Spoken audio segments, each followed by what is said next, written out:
আমরা বলেছিলাম যে অন পেজ অপটিমাইজেশন দেখানোর সাথে সাথে আমরা আপনাদেরকে ওয়ার্ডপ্রেসের বেসিক কিছু জিনিস দেখাবো, যাতে করে আপনি অ্যাটলিস্ট আপনি ক্লায়েন্টের সাইটটাতে আপনি ঠিকঠাক মতো স্মুথলি কাজ করতে পারেন, বা নিজে যদি কোনো একটা সাইট করেন অ্যাটলিস্ট আপনি যাতে স্টার্ট করতে পারেন। তার জন্য আমরা ওয়েব ডিজাইনিংয়ের কিছু পার্টও আপনাদেরকে এখানে দেখাবো। তারই প্রেক্ষিতে আমাদের এই পর্বে আমরা দেখব এই যে আমরা একটি ব্ল্যাঙ্ক ডোমেইন হোস্টিং রেজিস্ট্রেশন করে রেখেছি, এইখানে কিভাবে ওয়ার্ডপ্রেস ইনস্টল করা যায়। তো আপনারা যারা ডোমেইন হোস্টিং কিনবেন তাদেরকে অবশ্যই একটি সি প্যানেল ইনফরমেশন প্রোভাইড করা হবে। সি প্যানেল মানে হচ্ছে আপনার হোস্টিংয়ের কন্ট্রোল প্যানেল। এই হোস্টিংয়ের কন্ট্রোল প্যানেল থেকে আমরা ওয়ার্ডপ্রেস ইনস্টল করব। এবং আপনি যদি আমাদের থেকে ডোমেইন হোস্টিং কিনেন, আপনি দেখবেন আপনাকে একটি সি প্যানেলের আইডি পাসওয়ার্ড দেওয়া হবে, যে আইডি পাসওয়ার্ড ব্যবহার করে আপনি লগ ইন করতে পারবেন। সো আমি আমার এখানে সি প্যানেলে চলে যাচ্ছি, itbarypractical.com/cpanel। এইখান থেকে আমি আইডি পাসওয়ার্ড দিয়ে লগ ইন করলাম, লগ ইন হচ্ছে। এবং এইটা হচ্ছে আমার সি প্যানেলের ড্যাশবোর্ড, এবং এই ড্যাশবোর্ড থেকে আমরা আমাদের ওয়েবসাইটকে কন্ট্রোল করব। তো আপনার যে সি প্যানেল আপনি পাবেন সেই সি প্যানেলের ড্যাশবোর্ড একটু নিচের দিকে আসলেই লক্ষ্য করবেন এইখানে বেশ কিছু স্ক্রিপ্ট থাকে। এগুলো ম্যাক্সিমাম সি প্যানেলেই দেওয়া থাকে বাই ডিফল্ট, আবার অনেক সি প্যানেলে দেওয়া থাকে না। তো আপনার যদি সি প্যানেলে দেওয়া না থাকে তাহলে আপনাকে ম্যানুয়াল পদ্ধতি অবলম্বন করতে হবে। So as a beginner manual পদ্ধতিতে ওয়ার্ডপ্রেস ইনস্টল করাটা একটু ঝামেলার, সেটার জন্য আপনাকে হয়তো ওয়ার্ডপ্রেস টিউটোরিয়াল দেখতে হবে। তো যাই হোক, এখানে আমাদের যে সি প্যানেল আমরা প্রোভাইড করি সেখানে অটোমেটিক অপশন রয়েছে ওয়ার্ডপ্রেস ইনস্টল করার। তো ঠিক এই টপ অ্যাপ্লিকেশন এই সেকশন থেকে আমরা ওয়ার্ডপ্রেস এই লোগোর উপরে ক্লিক করব। এখানে আমাদের ওয়েবসাইটের ইনফরমেশন দিতে বলবে, এখানে আমরা জাস্ট ইনস্টল নাওতে ক্লিক করছি। ইনস্টল নাওতে ক্লিক করার পরে এইখানে একটি জিনিস লক্ষ্য করুন, এটা আমাদের ডোমেইনের নাম, এবং এইখানে একটি ইন ডিরেক্টরি অপশন আছে। এই জায়গাটিতে অনেক সময় ডাব্লিউপি লেখা থাকে। So be careful, first time WordPress install করার সময় এই জায়গায় আমরা কোনো ডিরেক্টরির নাম দিব না, এই ঘরটি টোটালি ফাঁকা রাখতে হবে। এই ইন ডিরেক্টরির ঘরটি অবশ্যই এই বিষয়টা কেয়ারফুল থাকবেন। এরপরে আমাদের সাইটের একটি নেম দিতে হবে, সাইটের একটি ডিসক্রিপশন দিতে হবে। সো আমরা যে ওয়েবসাইটটি করব সেইটার নেম অ্যান্ড ডিসক্রিপশন আমরা আগে থাকতেই রেডি করে রাখবো, কারণ এই নেমটাই আমাদের ওয়েবসাইটের মেইন নেম হবে, এবং এই ডেসক্রিপশনটাই আমাদের ওয়েবসাইটের মেইন ডিসক্রিপশন হবে। এবং গুগলে আমাদের ডোমেইন নিয়ে সার্চ করলে সাধারণত এই নামটাই দেখা যাবে। সো এইখানে আমি ধরে নিচ্ছি আমি এখানে ওয়েবসাইট করব ফিশিং কায়াক নিয়ে। এইখানে আমি এখানে দিতে পারি যে fishing blog, fishing related blog. তো যেখানে, কারণ এখানে ফিশিং ছাড়াও অন্যান্য ইনফরমেশন থাকতে পারে, আমি এখানে জাস্ট একটা ডেমো নেম অ্যান্ড একটা ডেমো ডিসক্রিপশন দিচ্ছি। আপনি আপনার মতো করে আপনার ওয়েবসাইটের টপিকের উপর ডিপেন্ড করে এখানে ডিসক্রিপশন সাজিয়ে নেবেন। সো সাইটের নেমটা দিবেন খুবই অল্প, খুবই ছোট, 2-3 ওয়ার্ডের মধ্যে, এবং সাইটের ডিসক্রিপশন 1 থেকে 2 লাইনের মধ্যে সাইটের ডিসক্রিপশন দিয়ে শেষ করবেন। যেমন এখানে আমরা দিতে পারি যে এখানে আমি একটা ডেমো ডিসক্রিপশন লিখে দিচ্ছি, ইন দিস ব্লগ। আমি এখানে জাস্ট একটা ডেমো ডিসক্রিপশন লিখে দিচ্ছি, আপনি আপনার ইচ্ছে মতো লিখে দেবেন।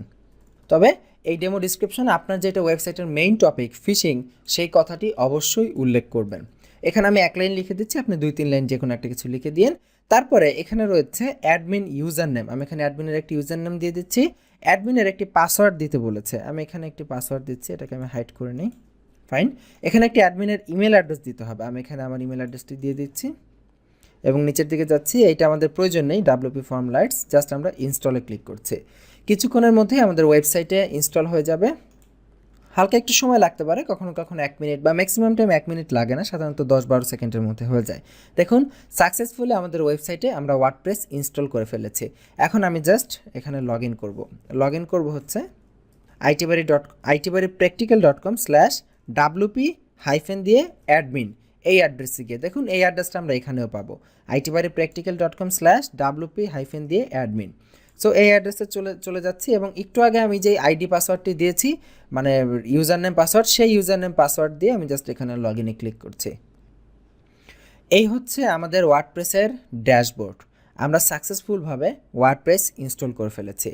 ডিসমিসে ক্লিক করছি, আমি এখান থেকে জাস্ট এই যে ভিজিট সাইট যেটা রয়েছে, এই ভিজিট সাইটে রাইট ক্লিক করে আমরা এখানে ওপেন করি এবং দেখি আমাদের ওয়েবসাইটের কী চেহারা।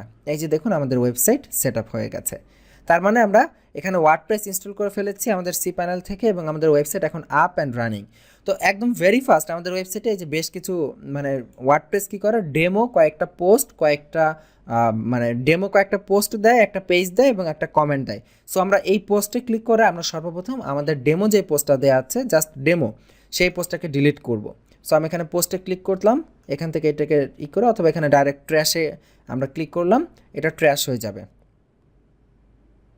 পোস্টটা ট্র্যাশ হয়ে গেল। এরপর আমি পেজে ক্লিক করব। এখানে দুটো পেজ দেওয়া আছে, প্রাইভেসি পলিসি, স্যাম্পল পেজ, আমরা দুটোকেই ট্র্যাশ করে দিচ্ছি, মুভ টু ট্র্যাশ, অ্যাপ্লাই। মানে আমি চাচ্ছি আমার ওয়েবসাইটটা পুরো ফাঁকা থাকবে, এখানে কমেন্ট আছে, কারণ এটা ওয়ার্ডপ্রেস বাই ডিফল্ট দিয়ে দিচ্ছে। আচ্ছা, কমেন্টটাও এখানে ট্র্যাশ হয়ে গেছে। এবার আমি আমার পেজটা রিফ্রেশ করি, আমার ওয়েবসাইটটা দেখবো, ওয়েবসাইটে নাথিং ফাউন্ড, টোটালি ফাঁকা এবং ব্ল্যাঙ্ক একটি ওয়েবসাইট। এখন আমার কি কাজ হচ্ছে, এই ওয়েবসাইটে আমরা প্রথমেই কিছু প্লাগইন ইনস্টল করব। যেই প্লাগইনগুলো ইনস্টল করে আমরা এসইওর কাজ করব, তার পাশাপাশি এই ওয়েবসাইটকে বেসিক কিছু অপটিমাইজেশন করে নিতে হবে। সো আজকের পর্ব এই পর্যন্ত। আমরা এই পর্বে জাস্ট দেখলাম কিভাবে ওয়ার্ডপ্রেস ইনস্টল করতে হয় এবং দেখলাম যে মাত্র 2-3 মিনিট সময়ের মধ্যে আমার একটি ওয়েবসাইট কত সুন্দর করে ডিজাইন হয়ে যায়। এখানে বলে নিচ্ছি, এই যে ওয়ার্ডপ্রেসের যে অপটিমাইজেশনগুলো, আমরা এখানে শুধুমাত্র ওই অপটিমাইজেশনগুলোই দেখাবো যেগুলো আপনার জন্য এসইওতে হেল্পফুল, এবং তার পাশাপাশি বেসিক কিছু হয়তো অপটিমাইজেশন দেখানো হতে পারে। তবে আপনি ওয়েবসাইট ডিজাইন করবেন কিভাবে, আপনি যদি এমন হয় যে নিজের ওয়েবসাইটটা নিজেই করতে চাচ্ছেন, যে নিজের ওয়েবসাইটটা নিজেই করবেন, কারণ দেখুন ওয়ার্ডপ্রেসে 2 মিনিটের মধ্যে ওয়েবসাইট তৈরি করে ফেলা যায় কোনো ধরনের কোডিং নলেজ ছাড়াই। তো এরকম যদি আপনি চান ওয়েবসাইট ডিজাইন কিভাবে করবেন, ওয়েবসাইট কিভাবে অপটিমাইজ করবেন, তারপরে ওয়েবসাইটের বিভিন্ন জায়গায় কিভাবে ডেভেলপ করবেন, বা এই রিলেটেড ওয়েব ডিজাইন রিলেটেড বিষয়গুলো যদি আপনি জানতে চান এবং শিখতে চান, তাহলে আইটি বাড়ির ওয়েব ডিজাইনের উপর টিউটোরিয়াল রয়েছে। আপনি চাইলে আমাদের টিউটোরিয়াল সংগ্রহ করে শিখে নিতে পারেন। এতে করে আপনি নিজের ওয়েবসাইটটা নিজেই কন্ট্রোল করা শিখে যাবেন এবং ডিজাইন ডেভেলপমেন্ট রিলেটেড কাজগুলো চাইলে এখান থেকে শিখে নিতে পারেন। এটা হচ্ছে আপনার প্রতি একটা রেকমেন্ডেশন। আপনার যদি প্রয়োজন থাকে শিখবেন, আর যদি আপনি অলরেডি ওয়ার্ডপ্রেস পেরে থাকেন তাহলে তো কোনো কথাই নেই, আপনি জাস্ট আমাদের অপটিমাইজেশনগুলো আমাদের সাথে কন্টিনিউ করবেন। তো আজকের পর্ব এই পর্যন্তই, আগামী পর্বের আমন্ত্রণ জানিয়ে এখানে বিদায় নিচ্ছি। ভালো থাকবেন, আল্লাহ হাফিজ।